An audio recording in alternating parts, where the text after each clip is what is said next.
Do ndalemi në këtë moment tek një zhvillim I cili duket se ka shqetësuar së tepërmi mediat në Kosovë për shkak se ushtria e Serbisë ka zhvilluar një stërvitje ku një helikopter ka lëshuar 6 parashutistë të ushtrisë në një sipërfaqe e cila është shumë afër kufirit me Kosovën, diçka që ka ngjallur reagime të shumta atje në një kohë kur Serbia është akuzuar dhe në një farë mënyrë ka patur reagime ndaj tij nga ana e vendeve të NATO-s për blerjen e raketave kineze të cilat cilësohen të një kapaciteti të lartë. Gjithashtu zhvillimet për çfarë ka ndodhur gjatë ditës dhe cilat kanë qenë reagimet na I përcjell në një komunikim të drejt për drejt Ardita Behluli, gazetare e cila lidhet drejt për së drejti nga Lugina e Preshevës. Ardita, mirëmbrëma, faleminderit për kohën si fillim.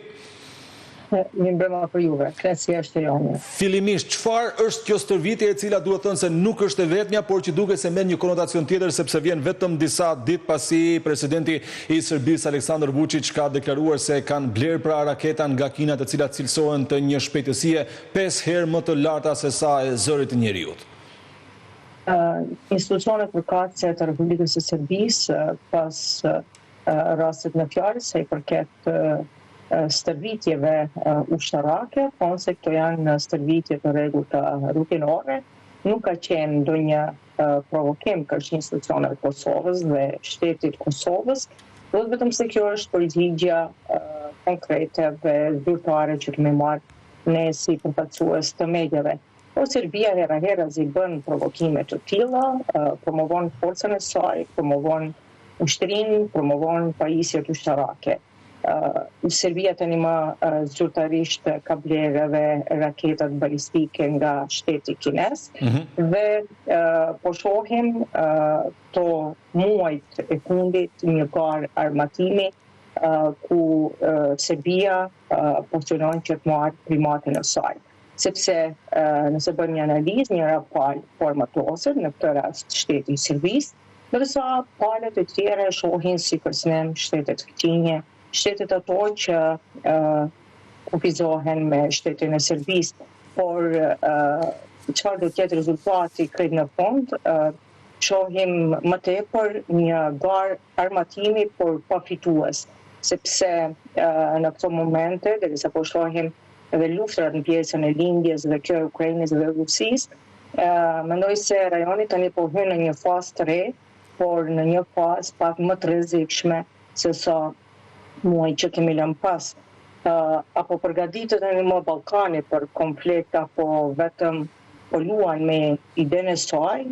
kjo mbetet ta shohim një periudhë në vazhdim. Mendojmë se tani më po shet dhe Ballkani duke përfshirë fillimisht një herë Serbi, por I kthehen në një farë të rrezikut fatkeqësisht, sepse përderisa shtetet blejnë municione dhe promovojnë forcat ushtarake, armatimin ushtarak dhe bëjnë një tip gare, shpresojmë që kjo nuk është vetëm për avancuar teknologji, po flasim në këtë rast për shtetin e Serbisë, por ndoshta po bën plane të tjera. Ardita, a mund të cilësohet një provokim stërvitja nga ana e ushtrisë dhe me gjas nga sa u lexua në media urdhri për një shfaqje të tillë ka ardhur drejt për së drejti nga presidenti I Serbisë Aleksandar Vučić. A mund të cilësohet si provokim duke marrë parasysh reagimet që ka patur jo vetëm në Kosovë, por edhe nga ana e faktorit ndërkombëtar, sa herë që shfaqje të tilla kanë qenë, sidomos pas rastit në Banjës të Zveçanit, shumë afër kufirit me Kosovën në veri të vendit? Normalisht që ajo më tepër ka qenë një provokim nga pala e Serbisë, sepse Serbia pozitën gjeostrategjike dhe kufit administrativ të Serbisë në Kosovë I dinë me sy mbyllur secili ushtar apo ushtari më I thjeshtë, nuk bëjnë asnjëherë gabime teknike, por këto më tepër anojnë pjesën e provokimeve që din t'i bëjë Serbia hera-herazi me efekt veçantë me shtetin e Kosovës. E qartë. Ndërkohë nga ana tjetër ka patur edhe një deklaratë të bërë së fundmi nga ana e presidentit të Serbisë Aleksandar Vučić, I cili duke ju rikthyer edhe një herë tjetër marrëveshjes ushtarake të firmosur nga Tirana, Zagrebi dhe gjithashtu Prishtina, ka deklaruar se fqinjët po bëhen gati të na sulmojnë, pra një deklaratë e cila është cilësuar si e fortë. Çfarë reagimesh ka ngjallur një thënie e tillë nga ana e presidentit të Serbisë Aleksandar Vučić? Normalisht që presidenti Vučić ka reaguar ashtu për në momentin kur është bërë edhe Aleanca e përbashkët me Shqipërisë, Kosovës dhe Kroacisë. Presidenti Vučić thotë se Serbia tani më ka kapacitete të mjaftueshme, të përgjithshme, të forta për t'ju përgjigjur kësaj aleance, këtij trinomit Kosovë, Shqipëri, Kroaci. nëse analizojmë retorikën e presidentit Vučić, ai më tepër po synon që të bëjë një mobilizim të brendshëm politik dhe apo mund ta ketë edhe për justifikim të armatimit dhe blerjes së armatimit të rënd që po bën me efekt veçan nga shteti i Rusisë. Kjo i duhet për konsum politik edhe të brendshëm, duke ditur se Serbia deri para pak kohësh ka qenë e kapluar nga një sër protestash në gjitha qytetet e Serbisë dhe me një opozitë që çdo herë ka kritikuar qeverisjen e presidentit Vučić. Aleanca e Kosovës, Shqipërisë dhe Kroacisë normalisht shihet këtu në Serbi më shumë si një bashkëpunim i mbrojtjes se sa ofenziv nga njohësit e rrethanave politike, por presidenti Vučić më tepër e shef si një cenim i rrezikshmërisë së sigurisë dhe të kufive administrativ të shtetit Serbisë. Ardita, si e ndjeni ju si banues në luginën e Preshevës reflektimin e gjithë këtyre tensioneve që duket se shtohen edhe më tepër në një kohë kur aleatët strategjik të Kosovës, por jo vetëm, duket sikur nuk e kanë më shumë mendjen se çfarë po ndodh në Ballkan për shkak të luftës në Ukrainë, së fundmi edhe për shkak të konfliktit në lindjen e mesme. Pra, si është përditshmëria e shqiptarëve që jetojnë në luginën e Preshevës dhe a ndiheni ju, le të themi, të rrezikuar, të kërcënuar ose në një jetesë frike kur flitet për ngjarje të tilla, stërvitje pranë kufirit të Serbisë me Kosovën, stërvitje dhe marrje të armatimeve të forta nga ana e Serbisë që i blen nga Kina? Normalisht shqiptarët që jetojnë në territorin e Serbisë me efekt veçan Preshevë-Bujanovës dhe Medveçi janë ndër më të rrezikuarit, pavarësisht çfarë do incidente apo konflikti të mundshëm në periudhën e ardhshme, ose brenda territorit të Serbisë ose në kufit administrativ, duke ditur se qyteti i Preshevës, Bujanovës dhe Medveçës, të tre qytetet, se i përket pozitës gjeografike, janë të rrethuar, janë në kufit administrativ të Kosovës. Potenciali i rrezikshmërisë për sigurinë qytetare normalisht që është më i madh se sa çdo qytetari serb që jeton në brendi të Serbisë, sepse provokimet hera herëzi nuk mungojnë dhe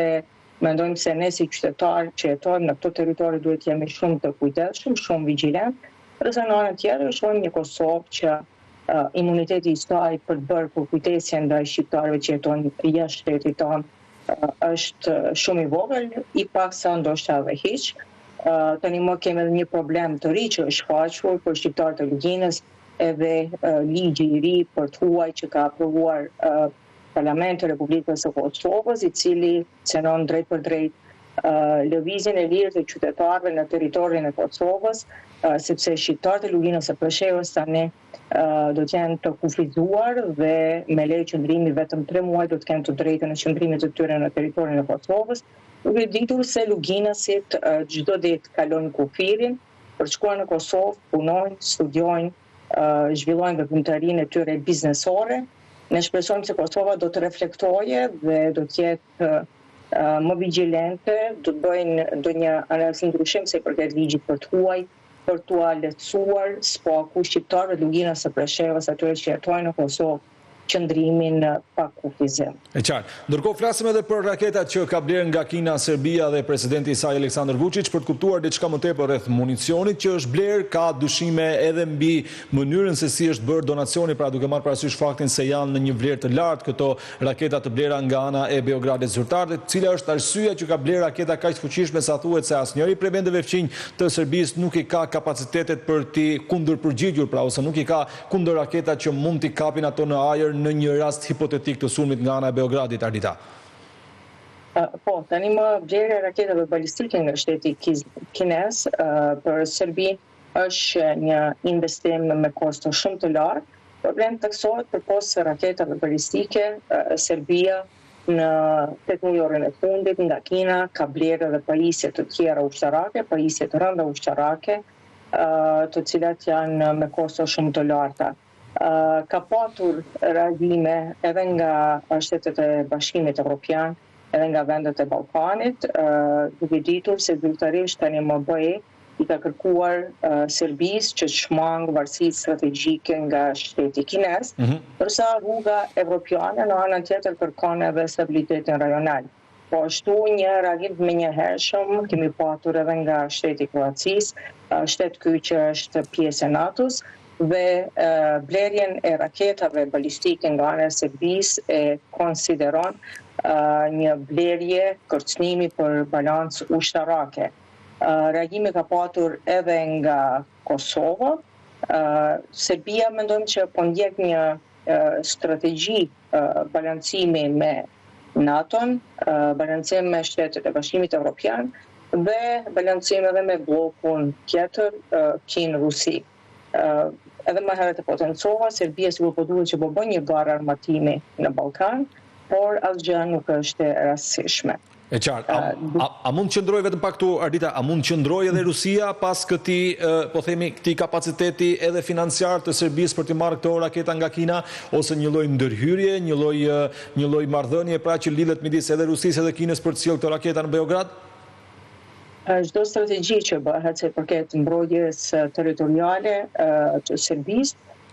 është e programuar dhe e hartuar edhe nga shteti i Rusisë, sepse Serbia ne dimë se nuk ka kapacitete materiale për të investuar kosto aq të larta sa i përket blerjes së raketave balistike. Në anën tjetër, Serbia, siç kemi dëgjuar edhe raportet e mediave ndërkombëtare, është raportuar se Serbia po shet një lloj armësh edhe për shtetin izraelit, për Tel Avivin, sepse në aeroportin e Beogradit brenda një muaji kanë fluturuar 3 herë aeroplanet për bartjen e armatimit, kështu që po bëhet një tip kompenzimi dhe po luan në gjitha kartat presidenti Vučić. E qartë. Ardita, shumë faleminderit për këto minuta dhe për raportimin nga Lugina e Preshevës në lidhje me gjitha këto zhvillime. Faleminderit.